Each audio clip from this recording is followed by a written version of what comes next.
Décision de la Cour suprême du Mexique, c'est la plus haute juridiction du pays. Florence Cassé est libre. La Française condamnée à 60 ans de prison pour enlèvement et emprisonnée, je vous le rappelle, depuis plus de 7 ans, est libre, ou plus exactement, elle le sera très rapidement. Dès ce soir peut-être, en tous les cas, son père et son avocat l'attendent en ce moment même devant la prison où elle devrait être libérée dans les prochaines minutes, les prochaines heures et rejoindre la France. Le président François Hollande se dit très heureux ce soir pour la Française. Merci à vous de nous avoir suivis. Je vous souhaite une belle soirée. Je vous dis à demain avec plaisir.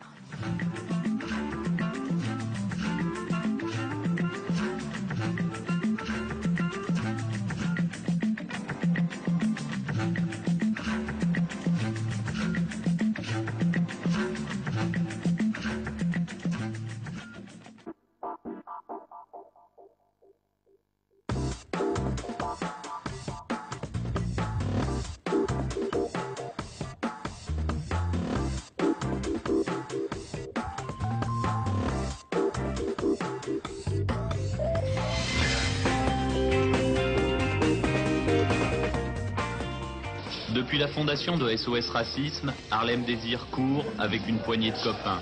Je suis étudiant en histoire. Dès son apparition sur la scène publique, il fait preuve d'un talent, d'un charisme qui en font un porte-parole idéal.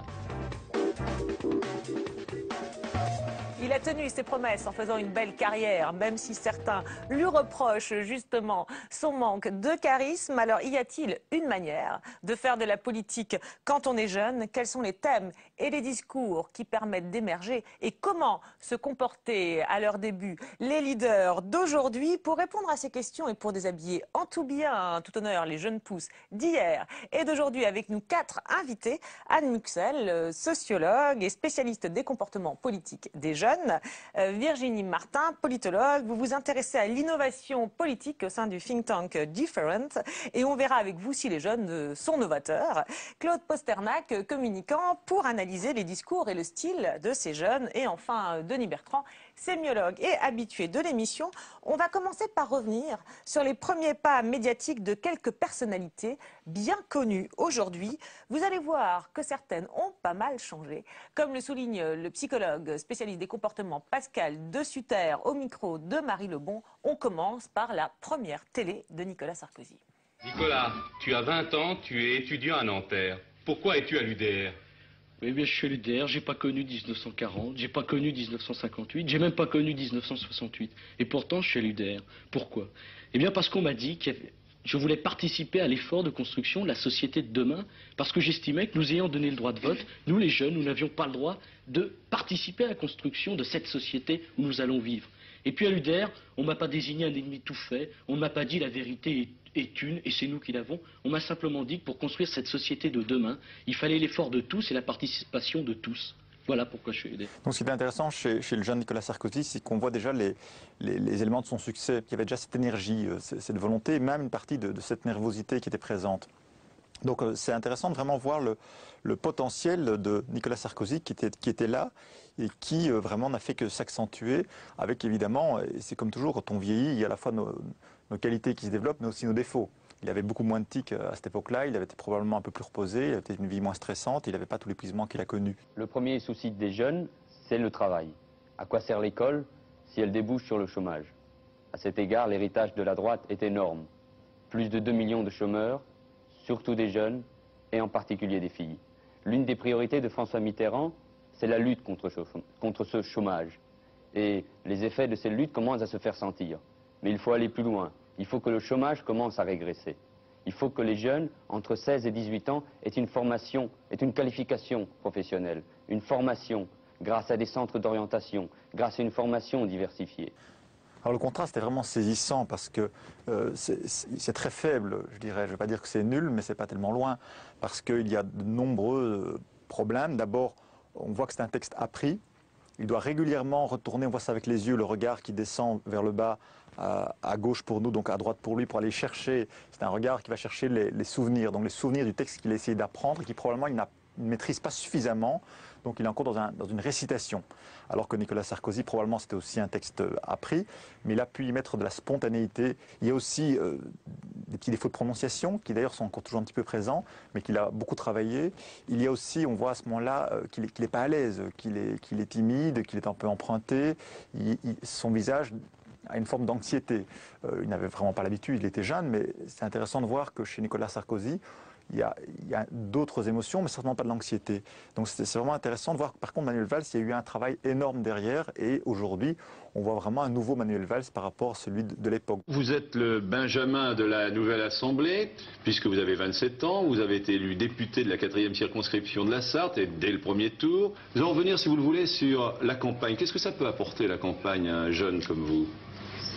Une campagne électorale, c'est un moment privilégié de contact avec une circonscription, mais c'est aussi un peu une période irréelle. Vous avez beaucoup d'amis qui surgissent de partout pour vous aider. Vous avez des thèmes à défendre sous les préaux d'école. C'est quelque chose d'irréel et c'est en même temps un des temps les plus forts de la vie politique. On voit qu'il y a quand même chez lui une forme de retenue, de timidité, qu'il a d'ailleurs toujours, une espèce de pudeur. À la fois, c'est quelqu'un qui aime bien être en public, qui aime bien diriger, mais c'est quelqu'un qui a une espèce de pudeur. C'était déjà présent à ce moment-là. Alors, ce qui est assez amusant aussi, c'est de voir qu'à l'époque, pour se donner une contenance, et c'est aussi peut-être un peu son côté vieille France, il y avait cette façon de parler privilège, il parlait un petit peu, on aurait entendu Giscard d'Estaing, il était visiblement influencé par ces gens-là. Et un style comme ça, qu'il se donnait une contenance, et qui font un petit peu ridicule aussi, parce qu'on s'attend à ce qu'un jeune, même si c'est un jeune bourgeois, bon chic, bon genre, qu'il ait un petit peu plus de dynamisme et d'authenticité, ce qu'avaient davantage les autres que nous avons vus précédemment. Objectivement, 24 ans, c'est une vie assez courte. Mais subjectivement, nous avons été confrontés, en qualité de fille de Jean-Marie Le Pen, à un grand nombre d'obstacles dans notre vie. Et peut-être cela nous a forgé un caractère plus combatif et nous a donné une expérience certaine du sens des choses et de la valeur des choses. Je pense qu'il y avait une certaine fraîcheur qu'elle a un peu perdue malheureusement. Je trouve ça dommage. Je crois que toutes ces années de lutte et peut-être de difficultés qu'elle a vécues l'ont rendu beaucoup plus dur dans son expression faciale, dans sa manière de poser la voix. Là, il y avait encore, on dirait, une espèce d'enthousiasme et une certaine fraîcheur qui était très positive. On voit déjà une certaine facilité avec l'image. Je dirais par rapport aux autres jeunes qu'on a vus, c'est peut-être elle qui est la plus à l'aise alors qu'elle a juste 24 ans. Voilà, alors comme quoi c'est encourageant pour les jeunes qui ne sont pas de grands orateurs, comme Manuel Valls, ils peuvent faire des progrès. Alors il y a deux explications possibles, soit finalement tout ça c'est que de la com, ou alors c'est qu'on n'a pas besoin d'être un grand orateur pour faire une carrière en politique. Claude Posternak, vous en pensez quoi en revoyant les débuts parfois laborieux de ces jeunes? C'est assez étonnant, mais il faut les resituer à chaque fois dans leur contexte. D'abord, Sarkozy intervient en 1975, il intervient dans un endroit particulier, c'est Nanterre. Nanterre, c'est quand même le lieu où a démarré le 22 mars en 68. Et tout de suite, il se met dans une position, alors que la droite est au pouvoir, d'opposition. On a l'impression que c'est un opposant. Et il s'oppose à quoi? Bien évidemment à un marxisme apparemment dominant. Et il est déjà dans une préfiguration de ce qu'est la rupture. On sent que ce qui va l'incarner après la rupture, c'est quelque chose qui est complètement naturel. Manuel Valls, lui, il est en 82, ça fait un an que la gauche est au pouvoir. Et si on fait un petit jeu, vous changez le mot de Mitterrand, le nom de Mitterrand, par le mot de Hollande. Vous rajoutez 1 million de chômeurs, aux 2 millions, vous en mettez 3, vous reprenez ça, ça marche totalement aujourd'hui. Et ce qui est incroyable, c'est que son intervention a 30 ans. Et que pour que Manuel Valls existe dans la politique française, il a fallu 30 ans. Ça lui a laissé le temps de faire beaucoup de progrès. Tout à fait, tout à fait, tout à fait. Mais alors en même temps, on voit aussi, alors ces débuts, c'est toujours assez amusant parce qu'on prend souvent évidemment ceux des personnalités qui ont émergé, mais on voit bien qu'il y a quand même des grandes différences. On dit souvent les politiques, ils viennent tous du même endroit, ils sont tous faits dans le même moule. Bon, on voit quand même qu'il y a des débuts et des styles très très différents. Il n'y a pas forcément une voix royale ou un style, on va dire, dominant. Du moins, on a l'impression, est-ce vraiment le cas de Muxel, ou alors est-ce qu'il y a peut-être justement des choses qui nous échappent, des points communs qui nous échappent? Ce qui est très frappant, enfin, ce qui m'a en tout cas frappé interroger dans ces quatre extraits, c'est la permanence de ces trajectoires. Finalement, ils ne sont pas très différents de ce qu'ils sont aujourd'hui. Et c'est cette grande permanence. Et je rejoins ce que vous venez de dire. C'est le fait qu'il faut beaucoup de temps à la fois pour construire une trajectoire, mais que cette trajectoire se construit à partir d'un engagement inaugural où, je dirais, bien des choses déjà sont en place de ce qui fera effectivement cette trajectoire politique. C'est-à-dire l'enthousiasme, l'engagement, la volonté, l'affirmation, certes pour certains encore un peu timide, mais l'affirmation d'une certaine posture d'autorité, c'est assez marquant, en tout cas chez le jeune Fillon, qui déjà se pose presque en vieux de la politique. C'est sa première télé, mais quand on regarde le journaliste voilà. comme ça... Et tout est déjà en place. Simplement, il va falloir l'épaisseur du temps long, effectivement, du temps long en politique nécessaire pour que un candidat s'affirme, un candidat puisse être élu et exister au sein du paysage politique français. Alors, sur les thèmes, on voit qu'ils sont quand même très souvent interrogés sur la question de la jeunesse. Ils sont un peu, on a l'impression qu'ils sont un peu comme ça cantonnés à la réponse « nous les jeunes, on pense que », etc. Et c'est souvent, les jeunes ne parlent d'ailleurs que de la jeunesse en politique. Est-ce que c'est finalement un atout pour eux ou au contraire un problème pour acquérir de la légitimité? C'est peut-être pour ça qu'ils mettent autant de temps à émerger, parce qu'ils sont cantonnés au sujet de la jeunesse, Virginie Martin? Oui, enfin, avant de peut-être revenir à ces sujets, effectivement, sur lesquels on les fait beaucoup intervenir, moi, ce que je trouve surtout dans ces 4 extraits, et là, il y a une permanence, mais avec une petite nuance par rapport à ce que vient de dire Anne Muxel, ou un rajout en tout cas, je trouve que quel que soit le style de ces 4 personnages et personnalités politiques qu'on connaît très bien aujourd'hui, il y a véritablement une intégration déjà des marqueurs et des codes de communication politique, des codes du marketing politique chez Sarkozy. C'est très fort, évidemment. Je trouve qu'il y a déjà des langues de bois qui se mettent déjà très très bien en place. Ah bon, chez qui? Fillon est assez classique, je le trouve là dans ce rôle-là. Je le trouve plutôt assez bon déjà en langue de bois. Valls, effectivement, a bien appris sa leçon. Il y a déjà les marqueurs, en définitive, d'une politique que l'on va voir se dérouler malgré la jeunesse de ces gens, de façon excessivement classique, déjà vue 100 fois. Il y a, je trouve, quand même assez peu de renouvellement.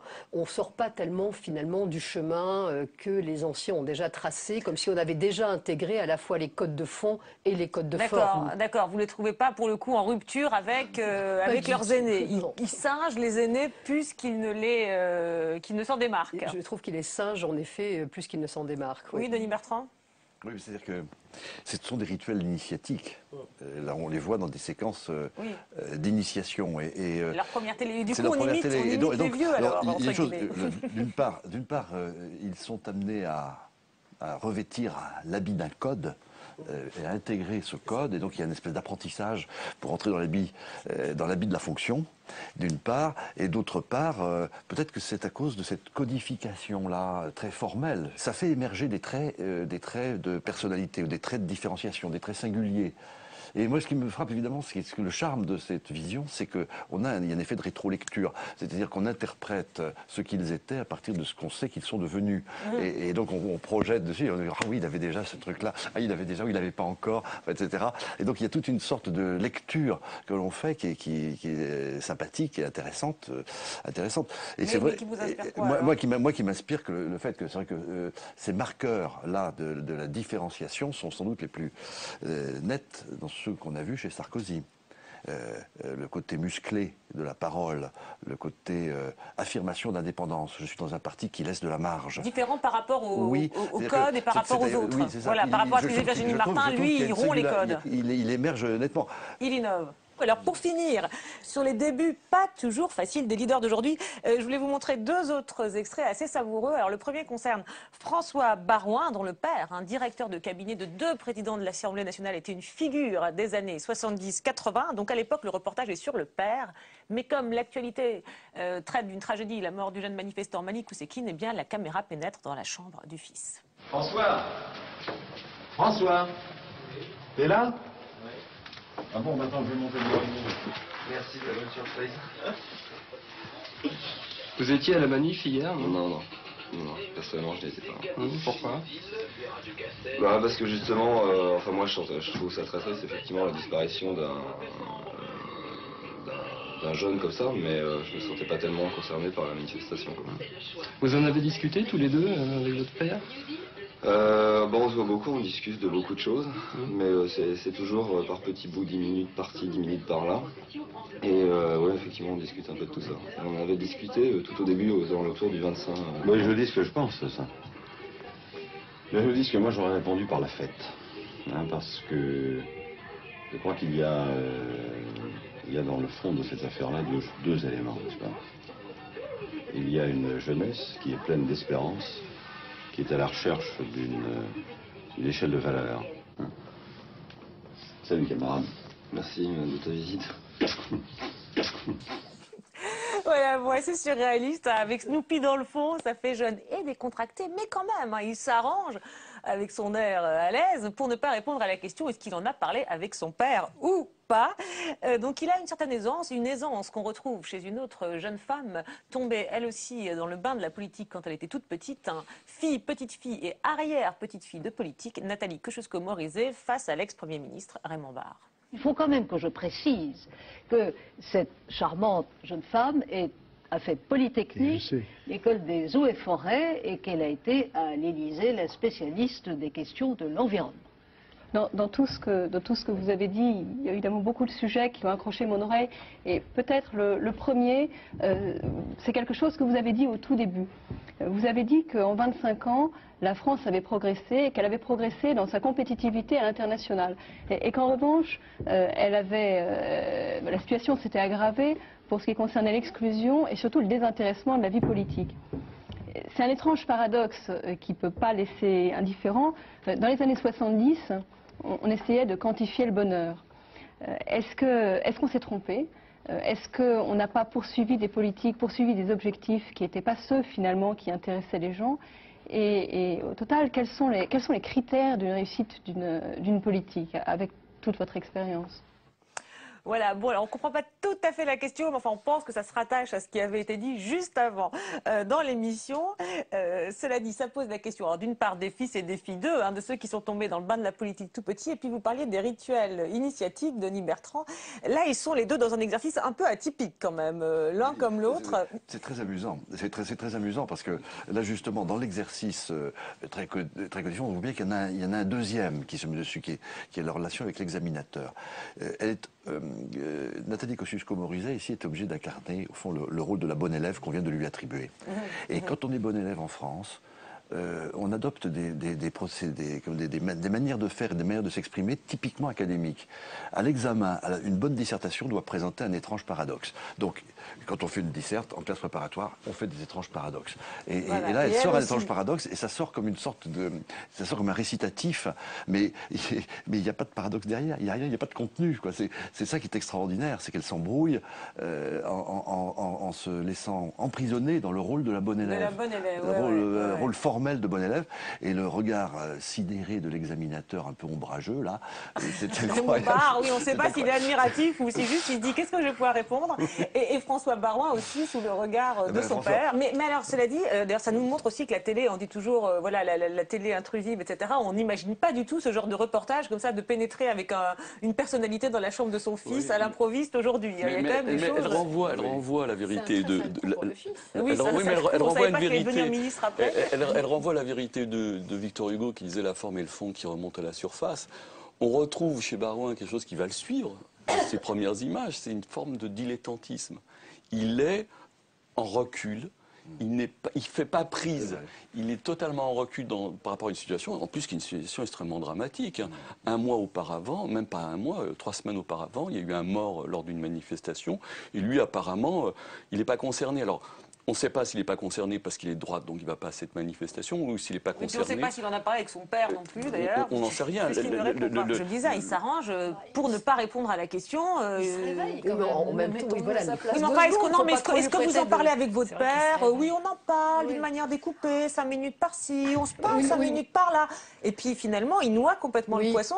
C'est quand même super fort. Mais je trouve qu'il y a quelqu'un, il y a NKM qui a vraiment l'a pris sur son destin et qui veut marquer son destin et contrôler et gérer. Et il y a Barouin qui laisse aller et qui n'a pas l'air de s'en émouvoir plus que ça. Je trouve que quand même, en termes de personnalité, les oui, deux... ça dit sur leur personnalité. Voilà, ça dit quelque chose sur leur futur. Vous n'êtes pas impressionné par sa manière de ne pas répondre? Bon, bah, d'accord. Nous, on était très impressionnés. Et puis, ça pose aussi la question des fils et des filles d'eux, parce qu'on a vu là dans tous les extraits, on a l'impression que c'est quand même les fils et les filles de politique qui s'en sortent le mieux, du moins quand ils sont jeunes. Oui, est-ce que c'est le côté atypique de l'échantillon ou pas? Il est vrai que le métier politique se transmet beaucoup. En tout cas, ceux qui font de la politique, et c'est quand même une minorité, et ceux qui sont militants, c'est aussi une minorité. Les jeunes qui sont militants, c'est 1% à peu près de la jeunesse. C'est quand même pas beaucoup. C'est des toutes petites minorités.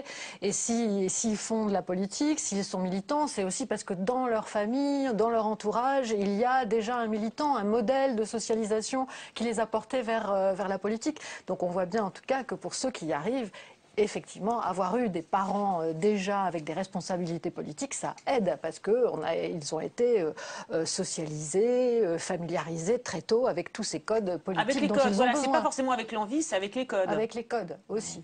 Mais aussi avec l'envie, je pense que ça se transmet, bien sûr. Qui repose quand même la question, justement, du renouvellement versus l'héritage, en définitive, puisque, évidemment, le cheptel politique se reproduit de manière plutôt endogène et crée peu à peu des rigidités assez oligarchiques. Et finalement, les noms d'avant-hier seront les noms de demain, ce qui est quand même pas très rassurant en termes de démocratie. Alors, est-ce qu'il y en a encore tant que ça aujourd'hui? En tout cas, il y en a une dont on a beaucoup parlé, c'est Marion Maréchal Le Pen. Quelques 20 ans après sa tante qu'on a vue au début de l'émission, eh bien, elle marche plus ou moins sur ses traces. En tout cas, médiatiquement, voilà, ils ont un peu le même type de discours. On a trouvé, la voici tout d'abord lors de ses débuts médiatiques, lors des régionales de 2010. Marine Le Pen assume la photo, c'est Marion, sa nièce, qui se dérobe. La dernière recrue familiale refuse de poser avec sa tante, façon dynastie. La jeune candidate FN au régional en Ile-de-France n'a pas envie de se voir sur papier glacé. C'est très gala quand même. L'étudiante en droit, 20 ans pourchassée par les caméras, c'est l'effet blonde combiné à l'effet Le Pen. C'est moi en jeune. J'aime bien la voir passer. Je me revois il y a un certain nombre d'années. Mais c'est vrai que vous êtes un petit peu dur avec elle. La petite nouvelle doit faire ses preuves, même avec le verbe facile. Tradition oblige. Ça apporte l'image d'une relève, d'autre chose qu'un parti ringard, vieux, qui n'a plus lieu d'être par ses propositions. Et le fait voilà, qu'il y ait une jeune médiatisée, ça donne un petit peu une nouvelle image au Front National qui, je pense, lui est bénéfique. Et ça, je pense que Marine, comme Jean-Marie Le Pen, en sont fiers. Voilà, elle s'exprime très bien, ce qui se confirme d'ailleurs 2 ans plus tard, lors de son élection à l'Assemblée nationale. Elle a 22 ans et on l'écoute dans son premier duplex télévisé. Est-ce que vous avez vraiment eu le temps, à cet âge-là, de vous forger des convictions par vous-même pour ne pas être qu'un symbole? Évidemment, parce que déjà, je suis militante, c'est vrai, depuis de nombreuses années, mais avant cela, je m'étais renseignée, je suis allée voir un petit peu ailleurs. J'ai grandi dans une famille politique, c'est vrai, ce qui m'a amené d'autant plus à m'y intéresser jeune et à me renseigner ailleurs. Donc mon combat aujourd'hui est fait avec envie et beaucoup de conviction. Dans quelle commission est-ce que vous souhaitez siéger? La commission des affaires sociales, la commission des affaires étrangères, de la défense? Alors cela n'a pas encore été décidé, nous aborderons certainement le sujet demain en bureau politique pour voir ce qui serait le mieux. Mais votre sensibilité vous porte plus sur les sujets économiques? Je n'ai pas encore décidé, je ne peux pas vous dire. C'est vrai que malheureusement, comme nous n'avons pas le nombre de députés que nous devrions avoir, la décision ne m'appartient pas totalement et j'irai là où notre mouvement considère que ce sera aussi le plus utile. Voilà, elle aussi, son discours paraît calé à la virgule près. Attention, alors on dit toujours la jeunesse, c'est la spontanéité, la franchise. Voilà, on est jeune, on est un peu fou, on prend des risques. Quand on voit les jeunes politiques, on a l'impression... C'est pas vraiment le cas, du moins pas son cas à elle. Alors c'est quoi? C'est une idée fausse sur la jeunesse? Je crois que d'une façon générale, en tout cas, tous les jeunes qui veulent monter, en tout cas dans l'appareil du parti, se retrouver dans des positions éligibles, des partis quels qu'ils soient, sont obligés à un moment de se plier à la discipline du parti. Et c'est vrai qu'il y a des tiraillements. On voit très bien des tiraillements, par exemple, entre les partis politiques et tous les mouvements de jeunesse de ces partis politiques. Par exemple, entre le MJS et le PS, il y a régulièrement des des tiraillements. Mais dès l'instant où un jeune veut avancer dans sa carrière politique, il est obligé de passer par cette discipline de parti. Et donc ça vient un peu ternir, étouffer ses velléités d'expression personnelle, voire d'expression plus revendicative ou plus radicale. Oui, il le fait même peut-être presque encore plus que les autres, parce que n'ayant pas l'expérience, on a l'impression qu'il est encore plus dans le rôle du bon élève, en fait. Exactement. Mais alors vous dites, les jeunes, il y a les partis et puis les émanations jeunes des partis. Alors c'est vrai qu'il y a souvent un jeu assez subtil entre les émanations jeunes et les partis. Et alors on a l'impression que les jeunes ont aussi un rôle assez particulier, et qu'un de ces rôles, c'est justement de taper sur le camp d'en face, hein, qu'on les utilise beaucoup, les jeunes, dans les meetings pour ça. Alors exemple, lors du dernier congrès du Parti socialiste à Toulouse, où les plus virulents contre la droite étaient les jeunes socialistes. On écoute le président des MJS. Et vous savez, j'en ai bien conscience, notre tâche elle est ardue, tant les rétrogrades, les conservateurs, les puissances de l'argent sont déchaînés. Il n'y a pas un groupe à l'Assemblée nationale qui défende plus la lutte des classes que les députés de l'UMP, qui n'ont de cesse que de défendre les cadeaux fiscaux faits par eux aux plus riches. Et quand l'UMP parle des salariés, c'est uniquement pour s'attaquer à eux. L'UMP n'a que 2 mots à la bouche. Suppression des 35 heures, hausse de la TVA.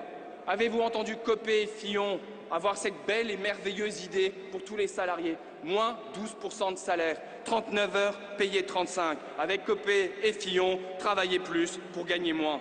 Voilà, hein, c'est pas dans la subtilité, hein, voilà, mais enfin, les jeunes socialistes n'ont pas le monopole de ces discours embruns, caricaturaux. Ramayad, en son temps, avait enflammé, on s'en souvient, la convention d'investiture de Nicolas Sarkozy en 2007.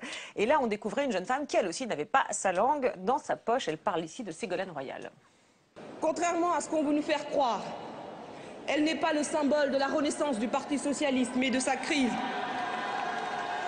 Sûre d'elle, la candidate socialiste ne parle même plus, elle susurre. Elle ne débat plus, elle suggère. Elle ne veut pas convaincre, seulement subjuguer. Elle avoue volontiers n'avoir d'idée sur rien, que c'est aux Français de lui en trouver. En lévitation permanente, elle parle même au nom du peuple. Comment parler au nom du peuple quand seuls 100 000 électeurs vous ont accordé leur suffrage? Le comble, chers amis, c'est quand elle dit « Votez pour moi parce que je suis une femme ». Pas de débat, circulez, il n'y a rien à dire. Bref, elle demande des avantages que n'ont pas les autres. Pour nous, les jeunes femmes d'aujourd'hui, l'égalité des droits, ce n'est pas la guerre des sexes. Nous ne voulons plus nous poser en victime. Nous connaissons trop la fragilité des acquis des femmes. Il y a donc mieux à faire que de se victimiser inutilement.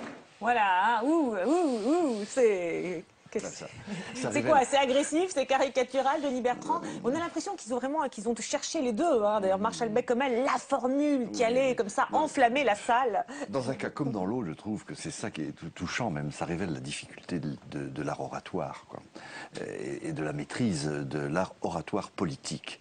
Parce qu'on voit bien que ce sont des exercices, là, pratiquement. On les perçoit comme des exercices. C'est-à-dire qu'il y a une révolte convenue chez Marshall, une sorte de révolte presque de commande. Vous les trouvez les deux dans la révolte convenue? Non, chez Marshall, je trouve la révolte convenue. Et elle, je la trouve dans une dureté qui n'arrive pas à être dure, qui est plutôt gentille, regardez, elle suggère, elle susurre, elle suggère, elle subjugue. Dit-elle de Ségolène Royal. Alors ces petits effets de style avec les 3 su là enchaînés, c'est comme si elle faisait un exercice de stylisation sans entrer véritablement dans la matière de la polémique. Ouais. Et on est trop dans une recherche de la forme. Parce qu'on a l'impression quand même que là, il y a un rôle des jeunes dans les partis politiques qui est, alors je ne sais pas si c'est dit comme ça, mais enfin c'est allez-y, faites le discours un peu caricatural, tapez sur l'adversaire. On a l'impression que c'est leur rôle presque dans les partis politiques, oui, non? Ou dans les je meetings. trouve qu'il y a quand même effectivement une division du travail politique, on va dire, où on va faire monter comme ça ces jeunes, mais en même temps c'est aussi leur chance. Parce qu'effectivement, ce n'est pas du tout un discours de construction, ça c'est certain, mais finalement c'est un discours de construction médiatique pour eux. c'est la chance qu'ils doivent prendre à ce moment-là. D'ailleurs, ce qui est très formule, exactement, se faire remarquer. Rappelons-nous ce discours de Ramayad en 2007, tout le monde s'en souvient, tout le monde. Elle a marqué médiatiquement, en termes d'image, etc., tout le monde. Et ce qui est aussi marrant, c'est que je trouve qu'il y a un code vestimentaire qui est plutôt négligé chez les deux, hein, avec une espèce de bande dessinée sous le t-shirt de la part du président du MJS, et puis un pull qu'on voit assez rarement dans le cadre politique classique chez Ramayad.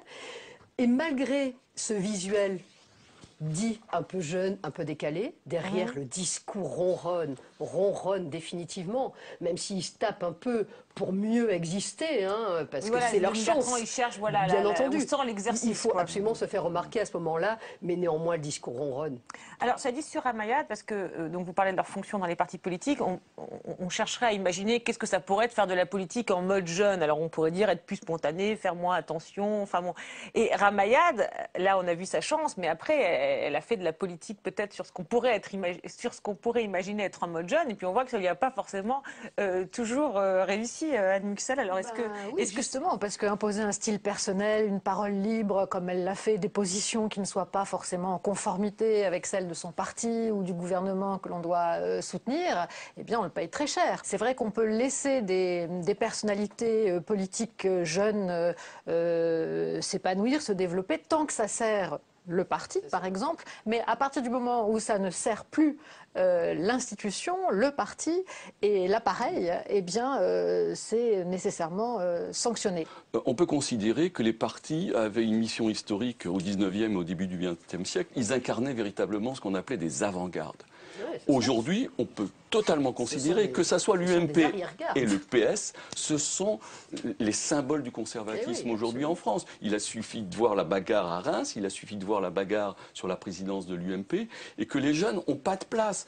Imaginez ce qu'a dû faire quelqu'un comme Arnaud Montebourg pour exister. Arnaud Montebourg, 50 ans. Il a 50 ans, on a l'impression qu'il démarre la vie politique alors qu'il est là depuis des années, et qu'il n'existe uniquement parce qu'il a réussi à un moment donné où le Parti socialiste était tellement faible que ce Parti socialiste a dû accepter, contraint et forcé, ces primaires. Et les primaires ont permis des débats télévisés qui ont permis d'exister à Manuel Valls et Arnaud de Montebourg de se révéler, ce qui protège aujourd'hui Arnaud Montebourg dans ce gouvernement, parce que c'est ses 17%. Oui, mais alors avant là, cette révolution... vous nous parlez des jeunes de 50 ans qui ont pu à un moment exister un petit peu à côté, avec un style différent, un peu d'audace, sauf qu'on est sur les jeunes de 50 ans. Et la question qu'on se pose, ça dit quand même quelque chose du et la système. question qu'on se pose, c'est les vrais jeunes, les vrais jeunes. Ils sont plus dans les partis. Les vrais jeunes qui sont encore dans les partis, ont-ils cette audace, ont-ils cette capacité à exister? Alors on les a entendus taper entre guillemets sur le camp adverse, mais comment font-ils quand il faut parler de leur propre camp, hein? Sont-ils dans le rôle du poil à gratter? On retrouve encore Thierry Marchalbeck, toujours lors de ce fameux congrès de Toulouse. Il parle cette fois-ci de son camp. Nous mobilisons la jeunesse européenne autour d'un mot simple, un mot d'ordre simple. Génération de la crise, soulève-toi. Generation of the crisis, rise up. Parce que nous, les socialistes, nous devons en fait être là, nous devons être présents pour faire que le premier mot d'ordre des négociations en Europe, ça soit la mise en place d'un SMIC européen. Nous sommes là pour soutenir les premiers ministres, bien sûr Jean-Marc Ayrault, mais aussi Elio Di Rupo, le Premier ministre autrichien, pour qu'enfin il y ait un impôt sur les bénéfices européens. Nous sommes là, enfin, pour rappeler au président de la République que rien ne se passera sans qu'on s'attaque à cet adversaire qu'il a lui-même désigné au Bourget. Cet adversaire qui n'a pas de nom, pas de visage, qui ne se présente pas aux élections et qui malheureusement, 6 mois après, gouverne encore. C'est le monde de la finance. Une taxe sur les transactions financières, c'est un premier grain de sable mis dans les rouages de la finance. La séparation des banques de dépôt et d'investissement, c'est un autre grain de sable. Les jeunes socialistes de toute l'Europe le disent avec force. Si la finance a mis à genoux les peuples européens, la responsabilité des socialistes, c'est de casser les genoux à la finance. Et quand cette tâche est devant nous, nous ne devons pas avoir peur des pigeons quand il faut s'attaquer aux vautours. Subtil dosage entre le rappel des promesses et le soutien sans faille au gouvernement. Du coup, on s'est demandé si tous les responsables du MJS étaient dans la même rhétorique, et on est retourné en 2008. À l'époque, c'était Razi Hamadi qui venait de quitter la tête du mouvement jeune. Et je ne pourrais pas m'exprimer devant mes camarades sans exprimer un certain nombre de témoignages qui sont ceux d'une indignation et d'une colère perceptibles autour de nous, mais souvent trop peu perceptibles dans nos rangs. Je veux parler de ces jeunes en banlieue parisienne qui régulièrement, chaque semaine, vivent bavures et coups sans suite. Je veux parler de ces hommes et de ces femmes qui dorment dans leur voiture en attendant que l'usine rouvre. Il y a quelques années, sur l'ensemble de ces sujets, sur l'ensemble de ces thèmes, à l'écoute de ces témoignages, nous aurions vu des manifestations de centaines de milliers de personnes de Bastille à République et aux quatre coins de la France. Ces manifestations n'ont pas eu lieu. Les expressions faites de colère et d'indignation n'ont pas été entendues. Quelquefois, nous donnons le sentiment d'avoir perdu de cette capacité d'indignation, d'avoir perdu de cette colère. Et de ce point de vue-là, mes camarades, le socialisme n'est ni une concession ni une adaptation, et encore moins une soumission. Il est une révolte. Et alors là, en écoutant, on a quand même un qui est beaucoup plus critique vis-à-vis de son camp que l'autre, qui est plus dans une logique un peu poil à gratter. Alors Anne Muxel, lequel des deux est plus dans la tradition, on va dire, des jeunes socialistes ou alors, voilà, il y en a un qui est plus que l'autre, ou c'est juste une question de contexte et de personnalité? Je crois que c'est juste une question de contexte et de personnalité. Ils sont tous les deux dans le rôle de l'aiguillon de la gauche socialiste. Donc ils sont là pour rappeler aux leaders socialistes de bien barrer leur navire à gauche. Que l'autre, donc, quand même. oui, l'un plus timidement que l'autre, mais c'est une question de style, parce qu'en fait, la rhétorique, on voit bien, est une rhétorique de radicalité, une rhétorique offensive, énergique. Voilà, donc c'est vrai que ce n'est pas le même style, mais il me semble que c'est la même fonction, la même, le même usage. Il y a un plan qui explique aussi ce ton, qui est un ton forcé, on est obligé d'aller loin. Le plan important là, dans la conversation... C'est quand personne ne les écoute. Non, c'est pas que personne ne les écoute, c'est quand on voit Payon et Delanoë. Ça veut dire que dans les congrès, c'est dans les coulisses que ça se décide. Et que les gens à la tribune, ça n'a aucune importance. Donc pour exister un minima à la tribune, il faut parler fort et cogner fort. Ça, c'est la première raison. Et la deuxième raison, c'est que par nature, les jeunesses socialistes se marquent toujours à gauche par rapport au parti, pour une raison simple, parce qu'il y a même un calcul politique qui est que... si on veut grimper petit à petit dans l'appareil, il faudra à un moment donné se recentrer. Et c'est plus facile de se recentrer quand on est à gauche que quand on vient de l'autre côté. Oui, mais alors vous dites justement, oui, allez-y, puis on va revenir sur le discours. Oui. Non, le MJS aussi est quand même toujours un subtil mélange d'ultra-légitimité à la rue de Solferino. Il ne faut quand même pas s'en cacher du tout. Et en même temps, pour gagner en légitimité auprès de la jeunesse, des étudiants et des amphithéâtres, il faut être un peu poil à gratter. Donc il est dans une double recherche de légitimité avec une déférence au parti sans faille quasiment. Mais sur le fond, de toute façon, le MJS en général. Ah oui, le MJS de toute façon. Donc que ce soit Ramzi Hamadi, que ce soit Marshall Beck ou que ce soit à l'époque Lauriane Degnaud, c'est un peu la même histoire parce que de toute façon, c'est une posture d'organe en définitive et pas tellement de personnalité en définitive. Mais alors, vous dites, ils sont tous les deux à la gauche du PS, un peu aiguillons, etc. Mais enfin, nous, qui essayons d'écouter ça comme ça, naïvement, on n'entend pas tellement, du moins chez le patron du MJS aujourd'hui. Certes, le PS est au gouvernement, certes, c'est peut-être plus compliqué. Enfin, nous, le rôle d'aiguillon, on l'a pas tellement entendu. Je ne sais pas si vous l'entendez avant. Il met en garde le président de la République. Ah bon, vous lui rappelez il reprend aussi quand même les thèmes les plus à gauche de François Hollande, oui, notamment sur la finance. D'accord. Pour revenir à quelque chose auquel je pense que vous pensez sûrement, quelque part il y a ça. D'accord, alors dites-moi ce que je pense. Sur la sincérité, c'est-à-dire la jeunesse et la sincérité, parce que ça renvoie à ça. Ça renvoie à ça, oui. On se dit, ils ne sont pas toujours si sincères que ça. C'est d'une insincérité totale. Il n'y a pas un centimètre de sincérité dans ces discours. Pas un centimètre, parce que la sincérité, à un moment donné, ne fonctionne pas avec l'appareil. Ne rentre pas en résonance avec l'appareil, et vous avez tout à fait raison, c'est un jeu qui est à la fois un jeu où je dois exister, mais je respecte celui qui m'a fait roi, parce qu'il ne faut pas oublier que ce ne sont pas les jeunes qui désignent qui va être le patron des jeunes, c'est quand même le premier secrétaire qui le décide. D'accord, donc là ils sont, nous on les trouvait pas forcément très poil à gratter, mais en même temps vous dites qu'ils sont le plus poil à gratter qu'ils peuvent être, quoi. Ils ne pourraient pas être plus poil à gratter que ça, compte tenu du contexte. Sur cette question de la sincérité, bien sûr que leurs discours sont ultra préparés, ultra fabriqués, bien sûr. Mais en même temps, ils sont quand même peut-être un peu plus sincères. J'ose en tout cas prêter un tout petit peu à la jeunesse plus d'élan, plus d'énergie, plus de radicalité. Ils sont quand même sincères dans cette idée que la politique peut vraiment transformer les choses. C'est après, finalement, au fil du temps, au fil des responsabilités accumulées que... optimiste. Moi, je suis optimiste. Je veux envoyer un petit message optimiste en direction de l'engagement des jeunes. On les verra dans quelques années. Vraiment. On les verra dans quelques années. Alors pour finir, on a parlé de cette entre guillemets filière, syndicalisme étudiant, MJS, qui fournit, on va dire, beaucoup de militants et d'appareils et de cadres de l'appareil socialiste. Alors c'est vrai surtout à gauche. Alors on s'amusait à revoir un peu, voilà, ceux qui avaient émergé dans les manifestations, dans les amphis. On commence avec Julien Drey, leader de l'UNEF en 1976. Je dois dire que nous avons été surpris, nous avons été chargés, je crois que c'est le mot, par 200 nervis, casqués, barres de fer en main, billes d'acier, etc. Une véritable charge sur le service d'ordre de la manifestation, sur le collectif national. Ces gens-là se préparaient depuis plusieurs minutes. Nous avions essayé d'appeler et d'alerter la presse devant cette véritable provocation qui nous atterre tous. Nous pensons, nous, qu'il faut juger sur les faits, qu'il y a un certain nombre d'éléments qui sont positifs. Par exemple, le dialogue qui existe entre l'organisation syndicale et le gouvernement, mais qu'aujourd'hui, il va y avoir de nouvelles réformes et qu'il faudra juger sur les faits.